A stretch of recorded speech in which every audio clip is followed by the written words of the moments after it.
to a brand new series of Gamesmaster. Other shows may come and go, we just keep on coming. Which is why I'd like to start by introducing you to Teresa and Leanne, my two mermaid helpers for this series. Good evening, ladies. Hi. What are you looking forward to the most about this series? What I'm looking forward to mainly is seeing all the smiling faces on the children around. I'm looking forward to the violent games where people chop people's heads off. Why mermaids, I hear you ask? Well, observant people who pay close attention to expensive opening title sequences may have sussed we are in Atlantis. For new viewers, I should point out that we deal in video games and new entertainment technology. Between now and February, at least 30 extremely famous people will be coming on the show, laughing at everything I say, and performing video game challenges while trying to retain an ounce of credibility. That's all coming up a bit later on, but we begin with a recap on the state of play games-wise at the dawn of this fine series, and one machine dominates everything.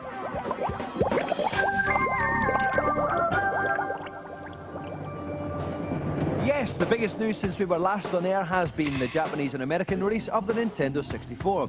The most powerful games console yet produced has been selling many units since its launch, but unfortunately for us, Europe seems to come rather low on Nintendo's priorities.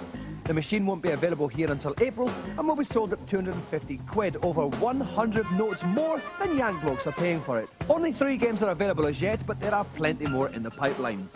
Competing with Virtua Fighter and Tekken is Killer Instinct Gold, an update of the Killer Instinct 2 arcade machine featuring up to 90 hit combos. Also from Rare is Blast Core, which is a get in heavy machinery and demolish everything type situation.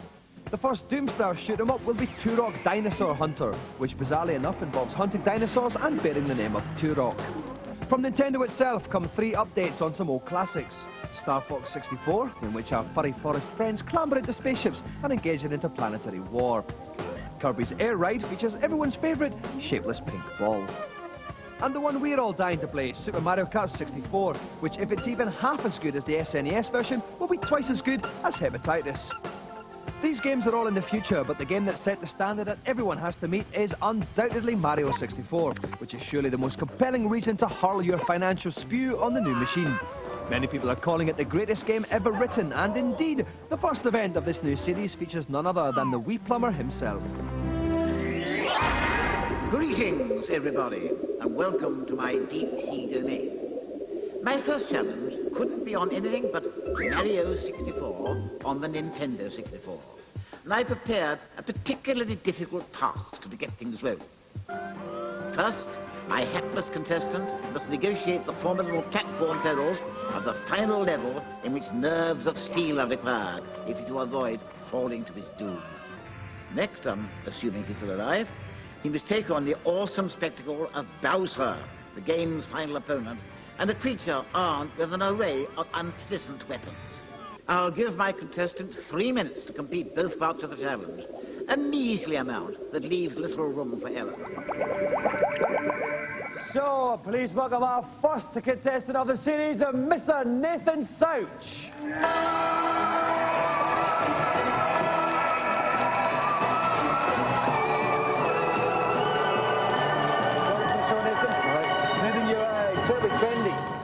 Young man, I do like your apparel. What kind of message are you trying to give us about Nathan Souch with that outfit?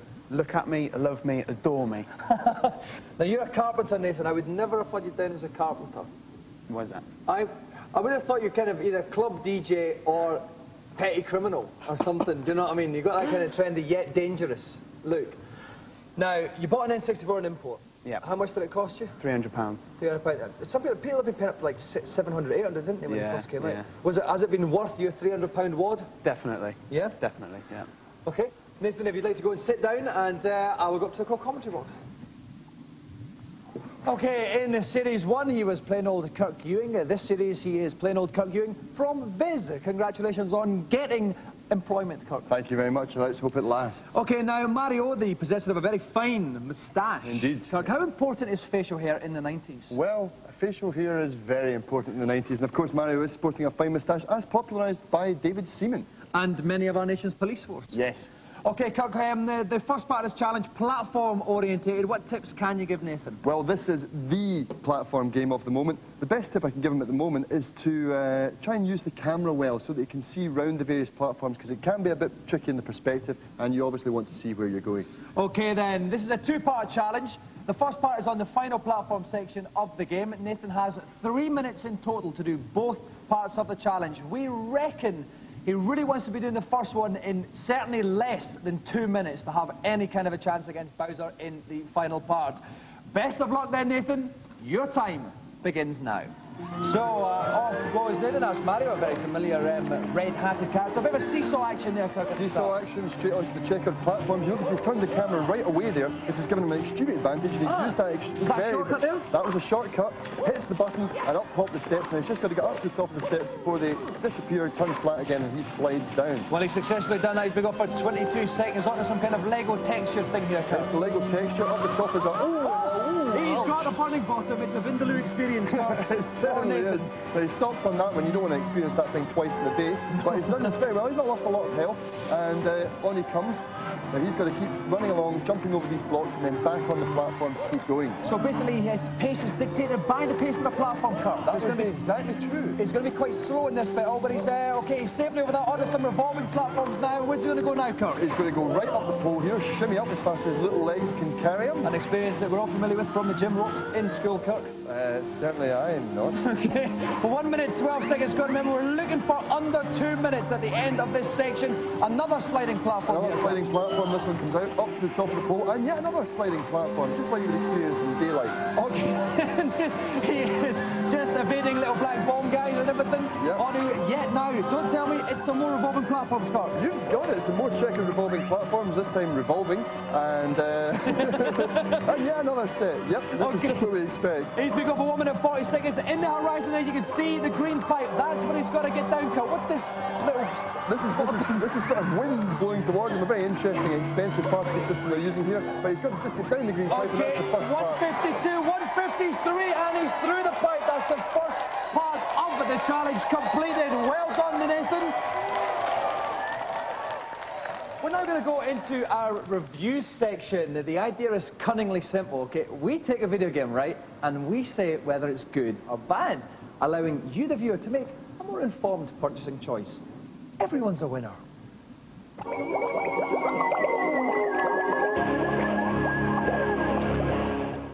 No longer do you have to go to Thailand with middle-class kids to enjoy jet skiing. You can invite them to your council estate and do it there with Wave Racer 64. There are three main styles of play inside Wave Race 64. There's the two-player split-screen mode, where you frantically race around in very Mario Kart style. There's also points attack, where you have giant rubber rings that you have to sail through and occasionally go over cunning stunts just to earn yourself points. And then there's finally time attack, where you just basically race around any set course just to beat your own lap time. Problem is, there's not so much of a feeling that you must break all your lap times, and in two-player mode it's not really as much fun as it could have been. It's just you and your friend driving round and round a course. It's not to say it's bad, it's still brilliant and it's really good fun, but it's just not going to keep you going as long as some of the really, really hot race games.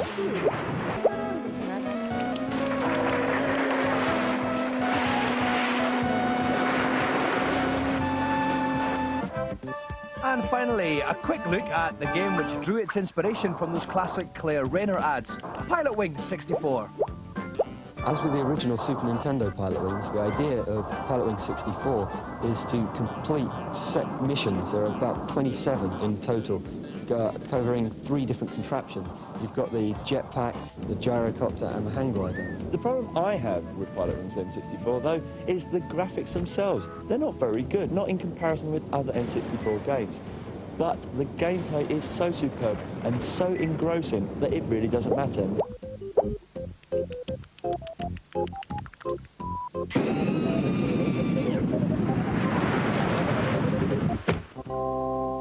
Information-starved punters with internet access can get more background on these and other games by visiting our webpage, a veritable cornucopia of Gamesmaster-related shenanigans. We'll give you the address again at the end of the show. OK, once a week on the show, I like to meet someone who I've always wanted to meet. Often this would happen to be a very attractive lady. Now, broadcasting regulations forbid me from doing this without some spurious reason attached. We like to call this our celebrity challenge. I've always enjoyed water sports, so I thought I'd indulge myself on the brand new arcade title, Aquajet. Perched precariously on an alarmingly realistic Aquajet, my contestant will speed toward the finishing line before the precious seconds run out. Time extensions are available along the way, as are a number of spectacular jumps, and contestants should avail themselves of both if they're to avoid an early bath.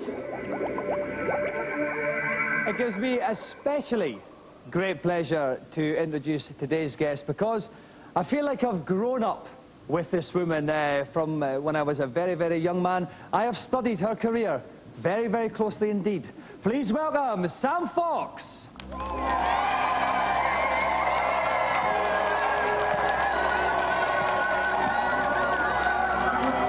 Welcome to the show, Sam. Thank you. It's a pleasure to have you. Thanks for having me. If it's not too premature to say that. Sam, there are two big aspects to your career. Yes, there certainly is. You've got the modelling and the singing. I want to talk about the singing. You are huge all over the world. Where are you biggest? I would say America is probably my biggest market. Yeah. Japan, France. Do you have to translate the names of your singles in different countries? In some cases, with certain records I do, for certain territories I do the choruses in their language, like in French, or even sometimes I've attempted Japanese. So, do you want to give us a burst of any of those? Well, I know like konnichiwa, which is hello. Hello, yeah. Have you had a song called Hello? No, I haven't actually, but maybe we should do one together. Hello. We could do line of konnichiwa. Konnichiwa. Is it me you're looking for? Do you know what I mean? Yeah, and I could say yeah. Just a little thought. Okay, let's. You're playing the Aquajet today, I am. Sam. Is this the first time you participated in water sports? No, I actually do jet ski when I go on holiday. I love that. This is the first time, obviously, I've been on a machine like this. I hope it's very similar. Okay, so after the break, we'll have Sam up on the Aquajet, and we'll have another climax on the Mario 64 event. We'll be back quite literally in a minute.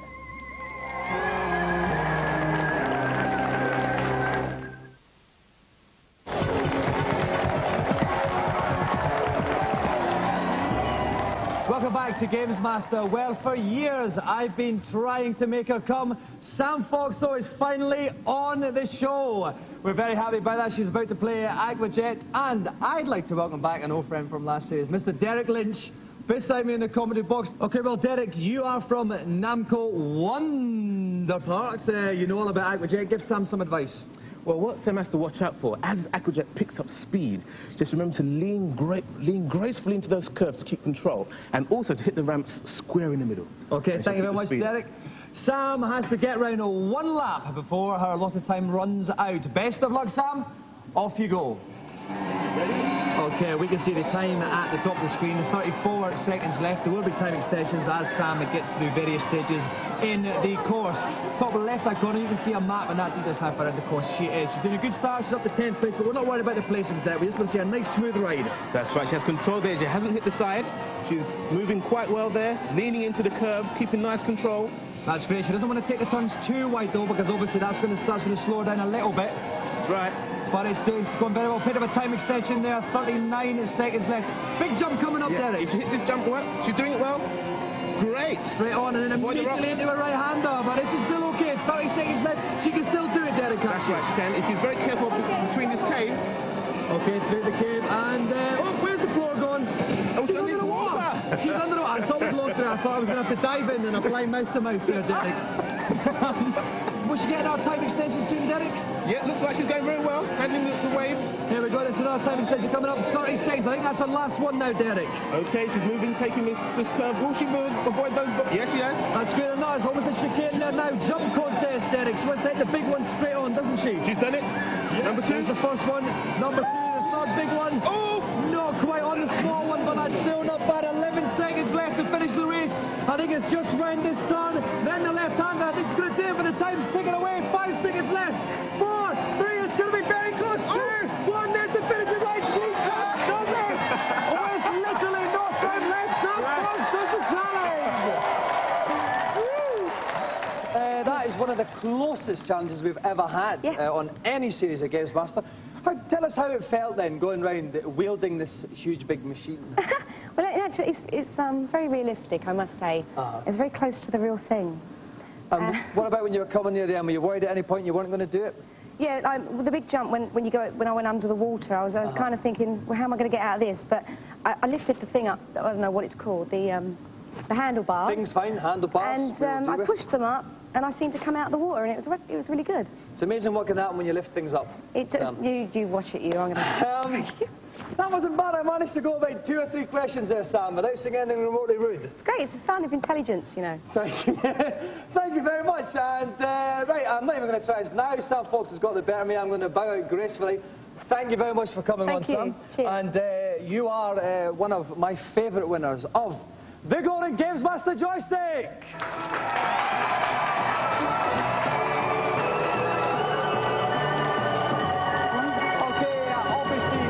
Service we extend to all our guests here at Gamesmaster is very good indeed. So while I go and help Sam get changed, remember we have got the Mario 64 event still going on. We'll catch up on that after today's feature.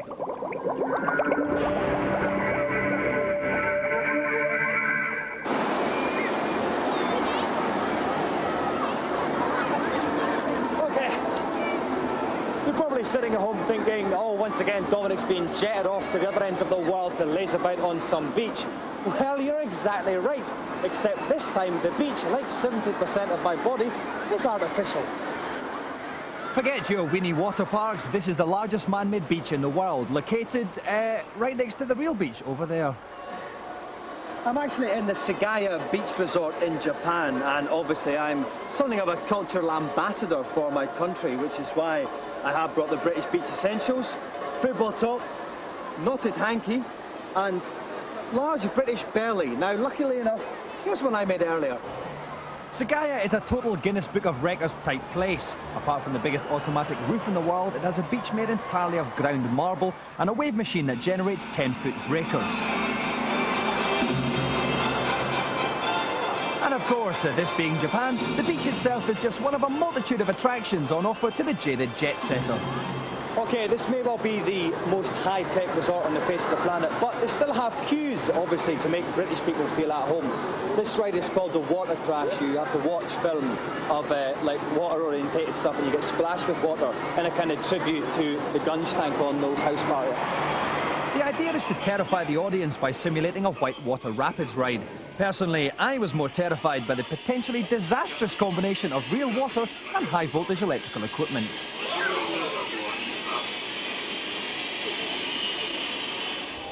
By this point, I'd had quite enough water-related jollies, thank you for asking, so I moved on to the Adventure Theatre, the biggest motion control cinema in the world. The ride was designed by George Lucas's Industrial Light and Magic boys and takes you on a stomach-churning interplanetary jaunt. Not something I'd recommend after 10 curries and a pint. The Ocean Dome cost $400 million to build. Now, for that money, you could get 11 Alan Shearers and some of his mates as subs. All that money, and it's all controlled from this one room by this one wee guy here. Have you ever pushed the wrong button by mistake? Yes. What happened?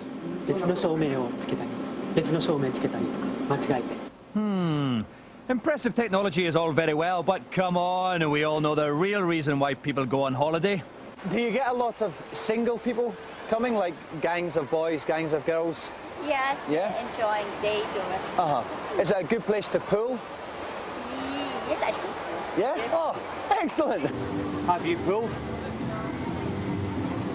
What? Pooled. Pardon? Have you pooled? When British people go on holiday, they try to find a boyfriend or a girlfriend. Oh. It's called pooling. So have you pooled?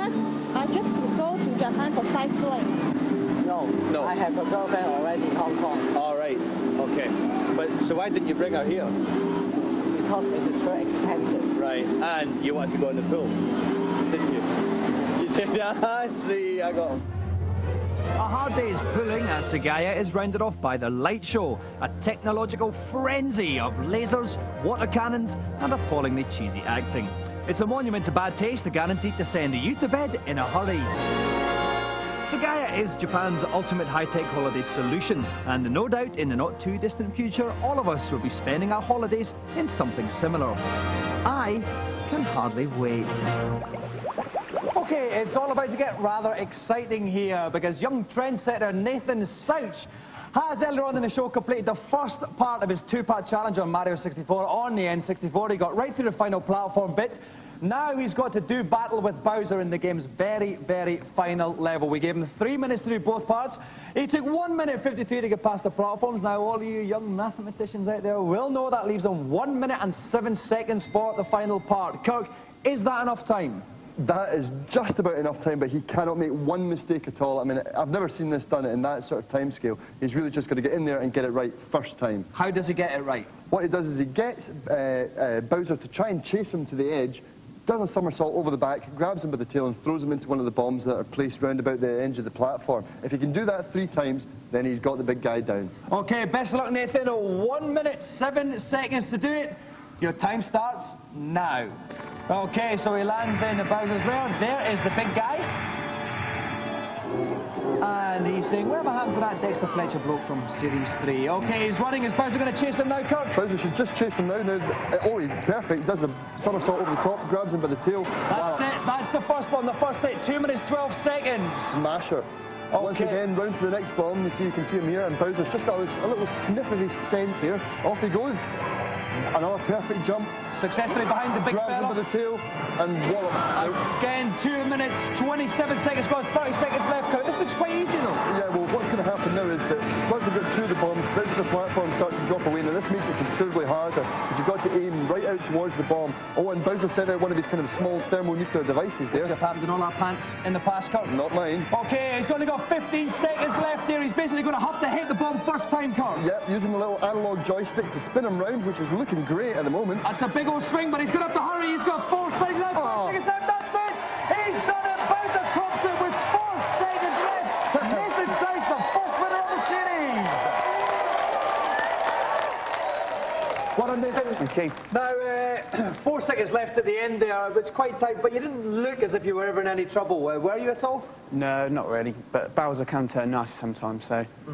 You've always got to bear that in mind. Always got to bear that in mind. Now, you are quite literally the first punter to win a Gamesmaster Golden Joystick of this series. What does that mean to you, Nathan? I've fulfilled my destiny. Well, destiny is one of many things we like to fulfill on the show. Congratulations. The Gamesmaster Golden Joystick goes to Nathan Souch.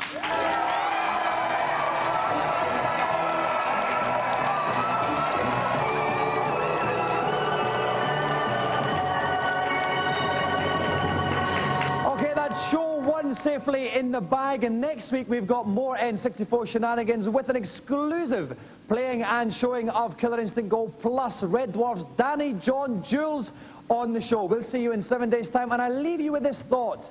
Instead of going through intense princess rescuing related traumas once every year, why doesn't Mario just get himself a new bird? Good night.